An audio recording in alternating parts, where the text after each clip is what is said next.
Hello everyone, welcome back to some more insane hot takes. If you want to check out the first part, including someone wanting to bring back ink armor and Big Man not being very cool, check it out, it'll be in the description. Beta says, I don't think any weapons are too strong inherently. I think the maps are often so poorly thought out that certain weapons get to dominate on them for free. Overall map design has never been weaker. I disagree on overall map design has never been weaker. Launch Splatoon 2 was an absolute nightmare. However, I do agree with this. Part of the reason Machine was even seen as good right now is because the maps allow it to get around a lot of its weaknesses. Part of the reason E-Liter's dominating right now is because the map design is terrible for it, which I've now repeated for the third time. And a lot of weapons do in fact benefit or unnecessarily hurt because of map designs. Like for example, Roller is actually a pretty good weapon with the best kit it's ever had, but it does struggle a bit right now because it just does not have ways to move in due to some of the map design. It's an actual strong option and it's still pretty good anyway, but it's held back by the maps. And a lot of things like E-Liter are boosted because of the map, so I agree that that's actually one of the main factors determining what weapons are good right now. Hammer says Mahi Clams is amazing, should be played more, and should be added to tournaments. Now I will be fair here and give Mahi two compliments. First of all, Mahi Clams is the best mode on Mahi. Secondly, I think the spawn placements of the clams and position of the clam baskets are amazing on Mahi. That being said, we're still playing on Mahi, which still has one of the worst spawn regions in the entire game. The stage is still way too small, and most importantly, and especially true in this layout, the islands are the most useless they have ever been in this mode, even compared to any of the other modes where they already suck. The one side route doesn't even go out of mid, and in this case, you can't even use it at all.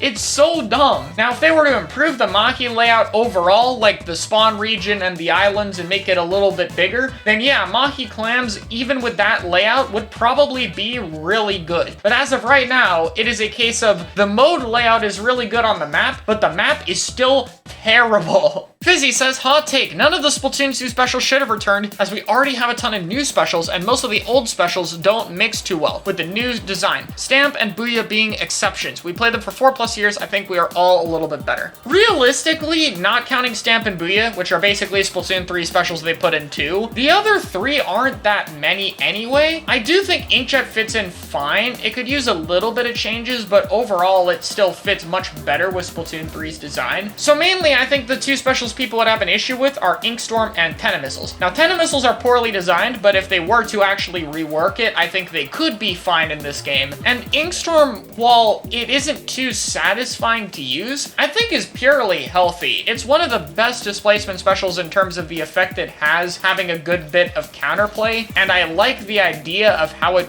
works in general with this game and how weapons can play off it. I do agree it doesn't have the same impact as a lot of the Splatoon 3 specials, even the weaker ones feel, but I don't necessarily think they're a huge problem for the game, and I don't really hate that they were brought back or anything. Inkjet and Missiles could both use like a secondary fire and add more depth to them, and that would also give a reason to tweak Missiles' global across the map quad player displacement attribute that it has, and then you could totally make them better. I think it's mostly just they could use a little bit of changes. Though again, Inkjet doesn't need it quite as much. Sloshers are the most powerful class in the game right now. Overall, I'd say yeah, the only bucket that I think isn't good right now is Blob. Explo, Normal Bucket, and Machine are all top tiers to me, and Tri-Slosher has a very dominant niche. So I think it is actually really good right now, yeah. Chargers do have E-Liter, but outside of that, the other ones aren't as good, and Shooters are probably the most overrated class in the game right now. I only think Junior and Splash are super good shooters right now, and Junior would be replaced if a different shooter had Bubble that could also fight. So I don't really think there's much competition for buckets as an overall class, no. Ollie says, E-Liter is worse to fight in this game than Vjet in Splatoon 2.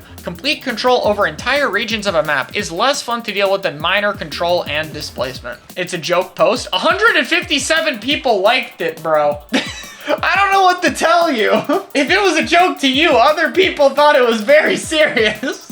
I'll keep this one short. Vjet is worse because you don't actually fight the Vjet, you fight Missiles half the match. E-Liter is more tolerant because even though it's annoying, at least it is a main weapon that you get to actually fight sometimes. Dragonudo says the current meta is fine. Nothing is overpowered or ridiculous with our current level of understanding. Sloshing Machine is on top but not dominating, and we're still in the honeymoon phase, people gotta chill. Only unhealthy thing is backline diversity. I don't don't even think backline diversity is that bad. I think it's just if the maps were tweaked, it would be really good, and a lack of good alternate kits, particularly on Splatlings. As a whole, though, yeah, Machine has been dropping off even before the patch happened. People jumped the gun on things way too quickly, and it's clear the meta has a lot of developing to go, so over-nerfing or even slightly nerfing things that aren't a few of the specials is not a good idea. Isabel says Splashdown over Reef Slider, and I have to say,